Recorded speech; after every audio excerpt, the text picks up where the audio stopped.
잭슨홀 회의 이후 우리 주식시장 매우 어려운 하루였습니다. 종합주가지수 54포인트 빠졌고요. 2.2% 하락입니다. 거의 폭락이라고 볼 수 있는데요. 이 잭슨홀 회의 이후에 제롬 파월 미 연준 의장이 연설을 했는데 그 연설 내용이 문제였죠. 그 연설의 내용이 도대체 뭐길래 이렇게 주식시장이 민감한 반응을 보였는지, 그래서 앞으로 주식시장 어떻게 될지 지금부터 생각해 보겠습니다. 네. 그 연설의 내용은 크게 세 가지로 요약되는데요. 첫 번째, 물가 안정이 최우선이다. 긴축 통화 정책 유지하겠다. 이렇게 얘기했습니다. 그 과정에서 기업과 가게의 고통이 어느 정도 수반될 테고 감내해야 된다. 이런 얘기가 아주 시장에 큰 충격을 줬죠. 두 번째로, 과거 인플레이션 경험을 볼 때 중앙은행의 역할이 대단히 중요하다. 이렇게 얘기했습니다. 그 소극적으로 대응할 때 더 큰 비용을 치러야 한다라고 얘기했는데요. 과거의 7, 80년대 인플레이션의 경험을 얘기하고 있는 거고요. 세 번째로 0.75%포인트 인상 가능성을 또 내비쳤습니다. 그런데 이거는 어디까지나 경제 지표에 따라서 결정한 일이다라고 단서를 두긴 했습니다만 0.75% 자이언트 스텝이라고 하죠. 이 자이언트 스텝을 강하게 시사했습니다. 정리하면 강한 긴축 기조를 유지했습니다. 그런데 사실은요, 이게 지난 7월 FOMC 회의와 큰 차이가 없습니다. 내용적으로 큰 차이가 없어요. 그런데도 왜 주식시장은 이렇게 크게 발작했을까요? 지금부터 그 생각을 좀 해볼게요. 네. 자, 변화를 한번 볼까요? 7월 물가가요, 상승 둔화 조짐이 좀 보였습니다. 미국 물가인데요. 이 CPI라고요, 소비자 물가 지수가 있습니다. 이 물가 지수가 6월에는 9.1%에 아주 9%가 넘는 아주 높은 상승률을 보였습니다만 7월에 8.5%로 그 상승률이 다소 둔화됩니다. 그런데 8.5%도 여전히 아주 높은 수준이에요. 그럼에도 시장은 상승률이 둔화하고 있어 라는 기대가 좀 생겼죠. 개인 소비 지출 PC라는 수치가 있는데요. 6월에는 6.8%인데 7월에는 또 6.3%로 다소 완화됩니다. 그래서 이 물가가 다소 꺾이는구나, 이 조짐이 좀 보이죠. 자, 그래서 시장의 반응은 어땠나요? 시장은요, 지난 7월, 8월 약 2달간 베어마켓 랠리를 보입니다. 이 베어마켓 랠리란, 베어마켓은 하락장이에요. 곰이 내려 찍는 이런 모습을 그 하락이다라고 표현해서 베어마켓이라고 하고요. 반대로 상승장은 불마켓이라고 하죠. 이 소가 그 머리를 쳐 올리는 이런 모습을 상상해서 불마켓이라고 하는데요. 하락장은 베어마켓이라고 하고, 베어마켓 랠리란 하락장에서 잠깐 반짝 상승할 때, 이럴 때를 이 베어마켓 랠리라고 하는데 7월, 8월이 바로 그랬습니다. 주구장창 내려가다가 잠깐 좀 올라왔죠. 그리고 잭슨홀 회의에 시장은 주목하게 됩니다. 이렇게 물가가 좀 꺾이는 이런 모습이 보여. 이때 연준 의장이 앞으로 통화 정책 좀 변화의 기조가 보이지 않을까라는 기대가 좀 있었죠.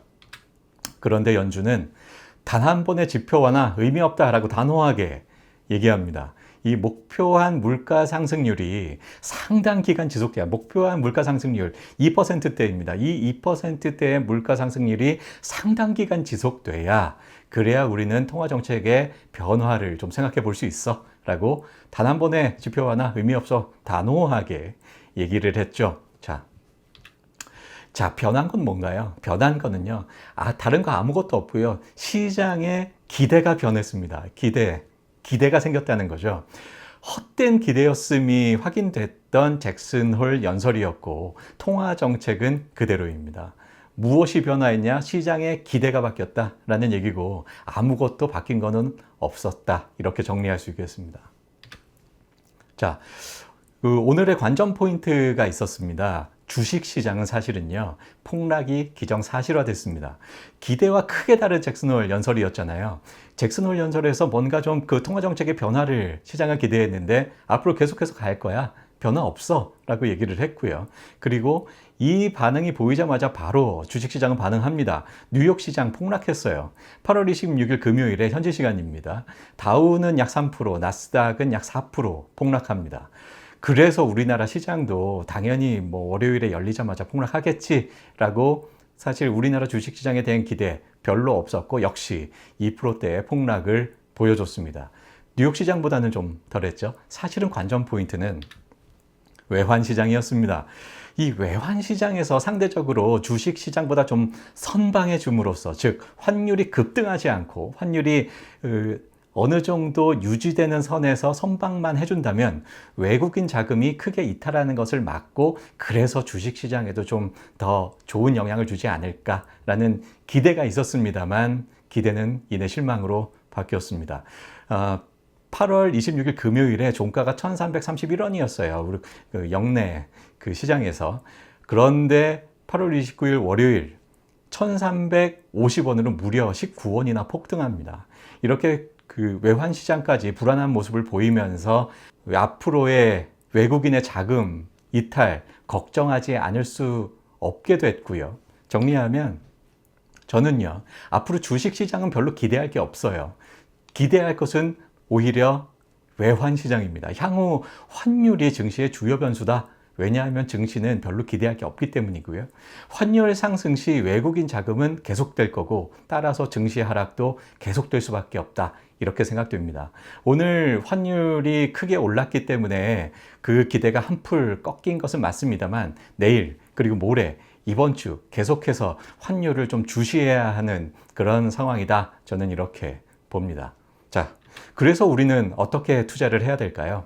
자, 그 주식시장에 격언이 있습니다. 연준에 대항하지 말라, 이런 격언. 여러분도 들어보셨을 것 같은데요, 한 번쯤은.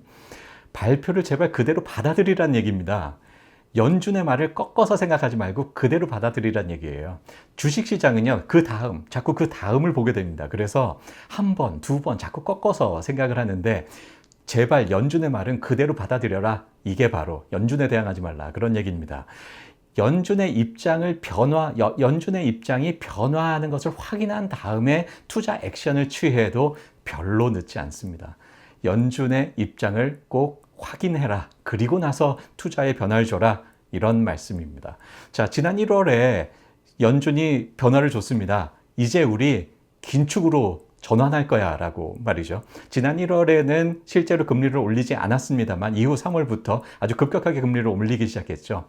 저도 지난 1월에 연준이 이렇게 입장 변화를 예고하면서 이제 파티는 끝났다, 현금 비중 확대해야 된다, 그런 말씀 여러분들께 드렸고, 지금까지 계속해서 반복해서 드리고 있습니다. 그 기조 여전히 유지하고요. 앞으로도 상당 기간 지속될 것 같습니다. 자, 지난 7월, 8월 베어마켓 랠리가 벌어졌다 말씀드렸는데요. 이때가 증시를 탈출할 수 있는 기회다. 전 그렇게 봅니다. 이때 어떤 분은 좀 손실을 꽤나 좀 만회하셨을 거고요. 어떤 분은 또 이때 들어가서 좀 수익을 좀 보셨을 것 같은데요. 이제는 주식시장에서 나와서 시장을 관망해야 된다라고 생각합니다. 좀 슬픈 소식 전해드려서 저도 좀 우울한데요. 앞으로 좋은 소식을 기대하면서 오늘은 여기까지 하겠습니다. 도움이 된다, 뭐 해야 된다고요? 구독, 좋아요 부탁드리고요. 여기까지 할게요.